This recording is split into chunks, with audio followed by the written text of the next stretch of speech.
Hey guys, welcome back to the channel. In today's video, we will be looking at a few things that TikTok influencer Mary Anna had to say about Ayub's podcast. She also talks a little bit about Jay Slaters' Inquest as well. Afternoon TikTokers and YouTubers, I hope you're well and I hope you're having a lovely day. My question is, what does a 31-year-old have in common with a 19-year-old? You answer me that. What connection do they have? What do they have in common? What do they all like doing? There's nothing in common with a 31-year-old and a 19-year-old. I'm sorry, I don't believe this story. Ayub was 31. He was convicted 9 years for being a ringleader in a gang and sold rugs, rack and heroin. He got convicted for that, and you're telling me he's now living a clean lifestyle. I mean, don't get me wrong, people can change. However, this is a pure example of county lines. This is a pure example of rug dealing. That's all I can think of is what's in common. To be fair, Mary Anna does have a point here, and I can't think of any other reasons as to why Jay Slater and Ayub would have linked up together either. I know that they only linked up because Brandon allegedly introduced them to each other, but I'm struggling to think why Brandon and Ayub are friends in the first place. Remember, Brandon is the same age as Jay, so why would Ayub have connections to Brandon? Ayub hinted to us that he met Brandon because apparently Brandon goes to Tenerife every year, and they just got talking and realized that they had mutual friends. This is the exact same way that Ayub met Jay, with Brandon being the mutual friend on this occasion. Personally, I think that Brandon and Ayub had other things in common, instead of friends, maybe something to do with illegal substances. Obviously, Jay Slater, his friends, the area they're from is heavily rug related. You put two and two together. It's got to be county lines. Something must have been sold to Jay in order for him wanting to go back to this Airbnb. Not even in the Airbnb. When they met, when they had that friend in common, Brandon, something was obviously sold to get Jay enticed to like these people, etc. It doesn't make sense. Why would a 31-year-old invite a 19-year-old back to an Airbnb? I get it, you wouldn't want to leave your friend intoxicated, but they weren't friends. They had friends in common, which I'm finding really weird. It's stripping it back and going to fine detail. I mean, if I was out in Tenerife or anywhere, if I saw a young girl on her own, I'd make sure she found her friends and she got back home to her friends. I wouldn't be inviting a 19-year-old back to my accommodation where I'm staying. Absolutely not. It raises so many eyebrows, honestly. Also, going back to what I said about leaving someone intoxicated, Ayub himself said Jay was fine. He said, yeah, he might have been off his face in the videos, but that was very early on in the night. When I saw him before we went to the Airbnb, he was absolutely fine. Which makes the scenario even more weirder. You can completely understand why Mary Anna is saying this, because there are several drug problems in the area where Jay actually lives, especially involving county lines. If you look at the video that I did about the conspiracy squad, you can see that there were even some of Jay's friends that were involved in this county lines gang. So we know for a fact that Jay might not have been involved directly, but his friends were, which means he must have known what was going on around him. Also, it does raise a lot of questions about why Jay went back with Ayub in the first place. Ayub told us at the start that the main reason that Jay went with him was because Jay didn't have the key to get back into the hotel room that he was staying in. But what we found out later on was that Brad was in contact with Jay while he was going to the Airbnb and once he got there. And we heard this straight from Rachel's mouth.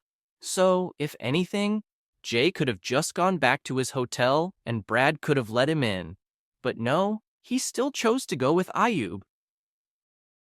Good morning TikTokers and YouTubers, it's freezing. I am not built for this weather, I absolutely hate it.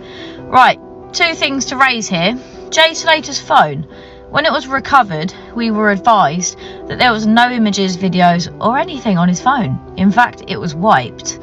Yet, there is video footage circulating around. I don't know what that was, I think that was dust, I don't think that was an orb. Anyway, we were told it was wiped. Yet, there is video footage circulating around of Jay holding a bottle of Hennessy with his phone filming himself on a night out. Or morning, you don't really know because there's no timestamp. This phone situation really needs to be addressed by the family. We need to know if Jay's phone was completely wiped when they got it back, or if things were deleted from certain dates. I have heard people say that his phone was wiped and everything was deleted, and some people are saying that Jay's phone wasn't even found in the first place. It does say that Jay's body was found along with his possessions, so this would suggest that his phone was with him. One thing I will say is that if Jay did fall and he had his possessions in his hand, then how would they land right next to him? Surely they could have landed anywhere around him, but right next to his body sounds a bit suspicious. Also, they said that Jay's clothes were found next to him. We need more information about that as well. What clothes were they? Because again, if Jay was carrying his t-shirt in his hand, then that would have definitely not landed next to him. We just need some clarification on what exactly was found with Jay's body. Another point I want to raise is Jay Slater wanted to go home. He wanted to leave the Airbnb because he was hungry, despite Ayub advising he had a kebab not too long ago. So Jay wanted to go home. He wanted to get a drink, he wanted to go home, he wanted to eat food because he was hungry. And Ayub said to him, "Don't worry, mate, I'll take you back in the morning." Ding dong! It was the morning. It was around 8 to 8:30ish a.m. So what is Rocky on about? I'll drop you back in the morning. It is the morning. This was something that I noticed quite a bit throughout Ayub's podcast. He said morning when it was already the morning. And it's not like he just said it once. He said it a few times. Also, the food situation was completely confusing. There is no way Jay would have left because he needs food after eating only a couple of hours before he left the Airbnb. If Jay was actually at the Airbnb and left that quickly, there has to be a deeper reason. But that's only if Jay was there in the first place. Evening TikTokers and YouTubers, I hope you're well and I hope you've had a wonderful weekend. So there's a lot of talk about this inquest for Jay Slater in January. Now, I've had a look at the Lancashire Gov website. There's not a single inquest in sight for Jay Slater. This list goes down to May 2025. So I wonder where they're getting this information from. Also, if you have a look at the Lancashire Post website, it also advises that the inquest was open and adjourned at Preston's Coroner's Court. However, I do wonder if they're going to be doing a bit more digging since Ayub done his little talk show with his friend that he went to prison with. I wonder if there's going to be more evidence compiled since now there's videos filtering the internet of Jay Slater physically on his phone, even though they advised his phone was wiped. So, 2 days' time, it marks 6 months that Jay Slater was declared missing. 15th of July, a body was discovered in Masca. 16th of July, they identified this body to be Jay Slater just by fingerprint analysis. But they only identified the body by fingerprints. 29 days in a ravine. You've got the extreme heat up in the mountains in the daytime, and you've got the extreme coldness and the wetness in a ravine on the night time. They advised the body was heavily decomposed. If the body was heavily decomposed, you can't necessarily get fingerprints. So why wouldn't they revert to the old dental records? So the inquest that we have all been waiting for is taking a long time. And Mariana is right. No dates have been released regarding the inquest. And this does suggest that there could be an investigation going on. And we have no idea what is about to happen.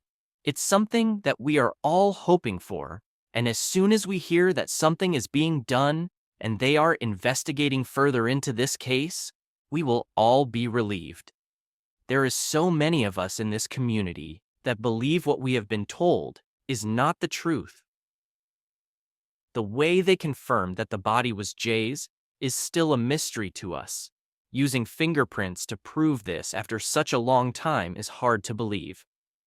If Jay's body was in such a bad state, and even Jay's family were advised that they don't want to see it, then you would suggest that it wouldn't have been possible to get fingerprints.